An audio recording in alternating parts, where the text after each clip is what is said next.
dan segera berkata bahwa ini adalah sumber kaisar. Dengan hal ini mereka akan dapat menerobos ke kaisar, tinggal menunggu sampai harinya tiba. Setelah mengucapkan perkataan tersebut dengan lambaian tangannya, Xiao Yan pun segera menembakkan beberapa bola cahaya kepada Cailin. Xiao Yan pun lanjut berkata bahwa setelah ia pergi, ia harap mereka semua membantu untuk merawat anggota dari klan Xiao. Oleh karena itu Xiao Yan akan berterima kasih kepada mereka yang telah membantu Xiao Yan selama ini. Xiao Yan pun segera menakukkan tangannya ke arah mereka. Satu-satunya hal yang paling dikhawatirkan Xiao Yan adalah orang-orang dari klan Zhao pada saat ini. Klan Xiao dipenuhi dengan anak-anak dan cucu-cucu dari anggota klan Xiao. Oleh karena itu akan diperlukan beberapa orang untuk membantu perkembangan mereka. Menanggapi hal itu Gu Yuan pun segera berkata agar Xiao Yan dapat yakin, tidak akan ada permasalahan yang terjadi dengan anggota dari klannya selama Gu Yuan ada. Sementara itu di sisi lain Sukun pun menepuk dadanya sebelum akhirnya berbicara. Ia berkata bahwa di sini ada mereka berdua, Gu Yuan dan Sukun akan menerobos sesegera mungkin, dan akan segera menyusul kepergian Xiao Yan. Tak lama setelah suara merdu terdengar, sebuah teriakan yang memanggil ayah pun segera bergegas ke telinga Xiao Yan. Sebelum akhirnya sosok gadis kecil segera bergegas ke pelukan Xiao Yan, itu adalah Xiao Xiao yang pada saat ini berusia 11 atau 12 tahun. Setelah bertahun-tahun tumbuh kekuatan, Xiao Xiao memang telah membiarkan orang-orang tua itu meludahkan darah. Tubuh Xiao memiliki darah berdarah 9 warna milik ibunya. Ditambahkan dengan darah kaisar milik Xiao Yan, maka kekuatannya benar-benar telah meledak. Xiao Yan khawatir dengan tingkat pertumbuhan Xiao Xiao. Ia akan mengetahui kekuatan dari Cailin.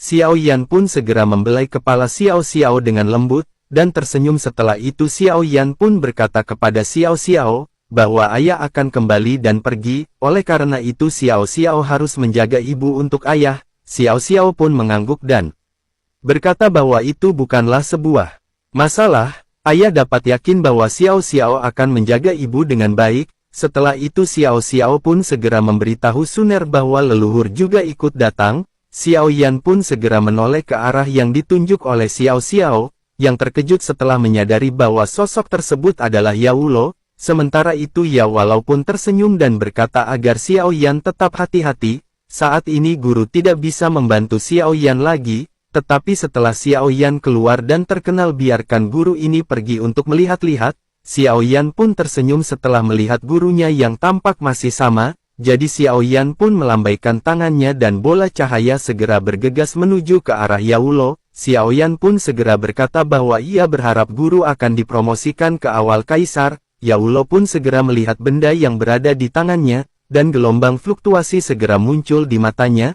Setelah itu Yaulo pun mengangguk dan kembali meminta Xiao Yan untuk berhati-hati. Xiao Yan pun segera berlutut dan suara yang berat segera terdengar dari temboloknya. Xiao Yan berterima kasih atas semua jasa yang telah diberikan oleh gurunya. Xiao Yan teringat semua kenangannya bersama dengan Yaulo yang hingga pada akhirnya berhasil membuat Xiao Yan sampai ke tahap ini. Bagaimana mungkin Xiao Yan pada saat ini tidak merasakan emosional? Xiao Yan pun menekan perasaan haru di dalam hatinya sebelum akhirnya perlahan bangkit. Yaulo pun tidak mengatakan apa-apa lagi, sebelum akhirnya sosoknya segera berubah menjadi cahaya hitam, yang segera menerobos lorong yang jauh dan menghilang di antara langit dan bumi.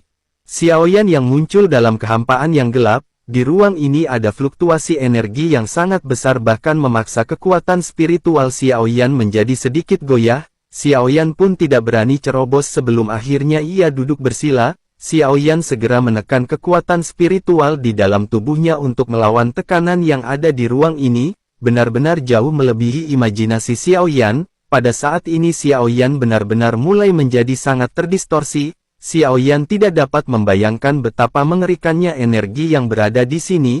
Energi ini cukup untuk merobek orang yang sangat kuat. Sementara itu Xiao Yan yang mengandalkan ketahanan dari berbagai jenis api berbeda. Setelah beberapa hari Xiao Yan mengatur nafas, akhirnya Xiao Yan pun bisa menjadi stabil di ruang ini. Ia pun menghembuskan nafas dan segera membuka matanya. Xiao Yan menyadari bahwa ruang ini benar-benar luar biasa. Setelah periode perlawanan ini ia merasakan peningkatan halus di dalam kekuatan spiritualnya. Peningkatan halus ini membuat Xiao Yan sadar bahwa di ruang ini sosok kaisar tidak akan lagi menjadi orang kuat yang berada di puncak. Xiao Yan pun berpikir bahwa ia akan memulai perjalanan panjang yang dipenuhi dengan tantangan. Setelah itu Xiao Yan pun melihat sekelilingnya dan menyadari bahwa ruang di sini terlihat tanpa akhir. Setelah itu Xiao Yan pun segera melebarkan sayap tulangnya dan api berwarna-warni segera mengelilingi tubuhnya. Tubuh Xiao Yan pun perlahan terbang dari ruang tersebut menuju ke suatu tempat. Pada saat ini Xiao Yan benar-benar kehilangan konsep waktu, dan Xiao Yan tidak tahu berapa lama ia telah terbang dengan kekuatannya. Pada saat ini sebagai seorang kaisar kecepatan penerbangannya berkali-kali lebih lambat di tempat ini. Hal ini pun pada akhirnya membuat ia sedikit terkejut. Sementara itu semakin ke depan Xiao Yan menemukan semakin kuat sumber energi kaisar. Hal ini juga yang pada akhirnya membuat Xiao Yan yakin bahwa ada akhir di ruang ini. Xiao Yan pun terus terbang tanpa lelah untuk waktu yang lama, sebelum akhirnya ia terbiasa dalam keheningan seperti ini. Setelah lama terbang Xiao Yan pun tiba-tiba membuka matanya, dan sosok Xiao Yan segera berhenti sebelum akhirnya mundur. Xiao Yan dapat dengan jelas merasakan kekuatan angin yang sangat besar datang ke arah wajahnya. Pada saat yang bersamaan ruang yang sunyi di sini tiba-tiba menjadi jelas makhluk besar 100 meter pun segera menjerit di hadapan Xiao Yan. Xiao yang belum pernah melihat makhluk ini sebelumnya dan tubuhnya yang besar dapat membuat orang bergidik. Namun pada saat ini apa yang membuatnya merasa ngeri adalah makhluk ini benar-benar dipenuhi dengan kesombongan. Meskipun begitu menyadari bahwa seluruh benua ini sepertinya mampu dihancurkan oleh makhluk tersebut. Xiao Yan pun menghela nafas setelah melihat makhluk tersebut, namun pada saat ini Xiao Yan tidak memiliki rasa takut. Xiao Yan pun segera menstabilkan tubuhnya dan sedikit kemarahan segera melintas di alisnya. Sementara itu di sisi lain suara dari makhluk besar tersebut pun segera bergema saat ia mulai berbicara.